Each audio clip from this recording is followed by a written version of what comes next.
রাষ্ট্র পরিচালনার মূলনীতি হবে সবার আগে বাংলাদেশ। আমি ববি হাজ্জাজ, আমি একজন শিক্ষক। আমি গুমের শিকার হয়েছি, আমাকে বন্দুকের নলের মুখে দেশ ছাড়া হতে বাধ্য করেছে। আজ আমি সবার আগে কৃতজ্ঞতা জানাতে চাই বিএনপির সম্মানিত চেয়ারম্যান জনাব তারেক রহমানকে। আমি দৃঢ়ভাবে বলছি, বাংলাদেশকে সুন্দর, নিরাপদ, গণতান্ত্রিক ও কল্যাণমুখী রাষ্ট্রে রূপান্তর করার জন্য যে দিশা দরকার, সেই দিশা জনাব তারেক রহমান আমাদেরকে দিয়েছেন। আমরা তার নেতৃত্বে আর দর্শন অনুসরণ করেই সামনে আগাবো। জনাব তারেক রহমান বলেছেন, রাষ্ট্র পরিচালনার মূলনীতি হবে সবার আগে বাংলাদেশ। এই স্লোগান শুধু একটি বাক্য নয়, এটি আমাদের রাষ্ট্র চিন্তার মেরুদণ্ড। গত 6 ফেব্রুয়ারি আমাদের প্রিয় নেতা জনাব তারেক রহমানের নেতৃত্বে বিএনপির একটি নির্বাচনী ইশতেহার দিয়েছে, যার মূল বার্তা করব কাজ, করব দেশ, সবার আগে বাংলাদেশ। এই ইশতেহার শুধু স্বপ্ন নয়, যুবকদের জন্য থাকবে বাস্তব সুযোগ, টেকনিক্যাল ও ভাষা দক্ষতা, স্টার্ট আপ উদ্যোক্তা সহায়তা, ই কমার্স, বিশ্ব সংযোগ ও মেধা ভিত্তিক নিয়োগ, যাতে যোগ্যতা অনুযায়ী সকলে কাজ পায়। খেলাধুলাকে আমরা পেশা বানাবো, জেলা উপজেলায় অবকাঠামো প্রশিক্ষণ বাড়াবো, প্রতিভা যেন হারিয়ে না যায়। এগুলো কাগজের কথা শুধু নয়, এগুলো মানুষের বাজারের থলে, হাসপাতালের বিছানা, সন্তানের স্কুল, যুবকের চাকরি আর নারীর নিরাপত্তা। এগুলো আমাদের আগামীর প্রধানমন্ত্রী ইনশাআল্লাহ জনাব তারেক রহমানের ইশতেহার।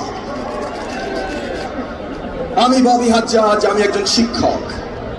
আমি রাজনীতিকে দেখেছি ক্লাসরুমের চোখে, যেখানে প্রশ্ন করা শেখাতে হয়, যুক্তি শেখাতে হয়, সত্যের পাশে দাঁড়াতে হয়।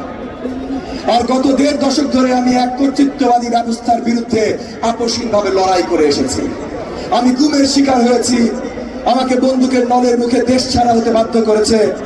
আমি দেখেছি রাষ্ট্রযন্ত্রের নির্দয় নির্যাতন, দেখেছি পুলিশের টর্চার, আর দেখেছি দলীয় সশস্ত্র ক্যাডারের পরিকল্পিত হামলা। সবকিছুই দেখেছি, সহ্য করেছি। ভাই ও বোনেরা, আজ আমি কথা বলছি মোহাম্মদপুর, আদাবর, শেরেবাংলা নগরের ঢাকা 13 এই আসন নিয়ে। এলাকার সবচেয়ে বড় সমস্যাগুলো ছিনতাই, চাঁদাবাজি, কিশোর গ্যাং, নারী নিরাপত্তার সংকট, গ্যাস সংকট, রাস্তা ভাঙা, রাস্তা নেই, বর্জ্য, দুর্গন্ধ, ধুলো ও পরিবেশ দূষণ, সেবা নিতে হয়রানি, আইনি শাসনের অভাব। আমাদের প্রথম অঙ্গীকার এলাকায় শান্তি শৃঙ্খলা, নাগরিক সেবা ফিরিয়ে আনবে।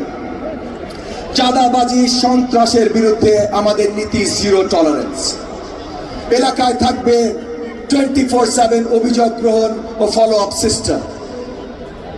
আর চাঁদাবাজির বিরুদ্ধে আমরা প্রশাসনের সাথে সমন্বয় করে দ্রুত অভিযান নিশ্চিত করব।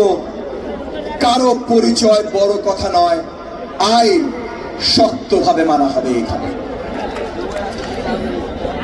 কেউ যদি অপরাধ করে তার জন্য থাকবে কঠোর আইনগত ব্যবস্থা। কিন্তু একই সাথে আমরা কিশোরদের ভবিষ্যৎ বাঁচানোর জন্য কাজ করব। যেমন অপরাধীকে ছাড় দেব না, তেমন তরুণরা যেন নতুন ভাবে নিজেদের জীবন তৈরি করতে পারে, সেই ব্যবস্থা, স্কিল ট্রেনিং থেকে শুরু করে উদ্যোক্তাদের আরো কিভাবে আমরা এনথুজিয়াস্টিক করতে পারি, সেই ব্যবস্থা আমরা করব। আমি আপনাদেরকে আজকে এখানে দাঁড়িয়ে ওয়াদা দিচ্ছি, প্রথম 180 দিনে আমরা প্রধান সড়ক, স্কুল, হাসপাতাল, মার্কেটের রুট সকলগুলো মেরামত করবো ইনশাআল্লাহ। কিন্তু সবচেয়ে জরুরি কথা, জবাবদিহি। আমি আপনাদেরকে আজকে আমাদের আগামী প্রধানমন্ত্রী জনাব তারেক রহমানের সামনে প্রতিশ্রুতি দিয়ে যাচ্ছি, আপনারা যদি আগামী 12ই ফেব্রুয়ারি ধানের শীষ মার্কায় ভোট দিয়ে আমাকে জয়যুক্ত করেন, তাহলে এই অত্র এলাকার 7টি ওয়ার্ডে, প্রতিটি ওয়ার্ডে প্রতি মাসে একবার ওপেন টাউন হল মিটিং করব, যেখানে সব নির্বাচিত জনপ্রতিনিধি উপস্থিত থাকবেন।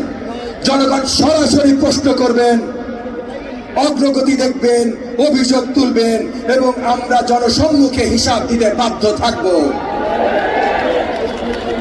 বন্ধুগণ, আজ আমি আবারও কৃতজ্ঞতা জানাই জনাব তারেক রহমানকে। তিনি আমাদের সামনে একটি পরিকল্পিত স্বপ্ন রেখেছেন। আমরা সেই স্বপ্নের সৈনিক। এখন সিদ্ধান্ত আপনাদের হাতে।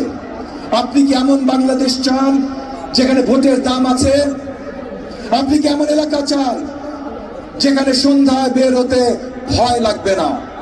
আপনি কি চান আপনাদের সন্তানের স্কুল ভালো হোক, হাসপাতাল সেবা দিক, চাকরি হোক, বাজারে স্বস্তি আসুক?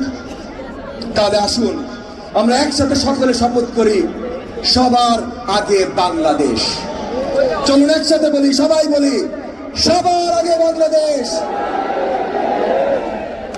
শেষ করার আগে আবারও আমাদের জুলাইয়ের গণঅভ্যুত্থানের বীর সৈনিকদের এবং শহীদ সৈকতের পরিবার সহ জুলাই বিপ্লবের সকল শহীদ ও আহতদের প্রতি শ্রদ্ধা জানাই। আমরা আপনাদের ন্যায় বিচার নিশ্চিত করব ইনশাআল্লাহ। যদি দিন বদলাতে হয় তাহলে একটা স্লোগান আজকে আমার সাথে ধরতে হবে, 12 তারিখ সারা দিন, 12 তারিখ সারা দিন। ধন্যবাদ ভাই ও বোনেরা।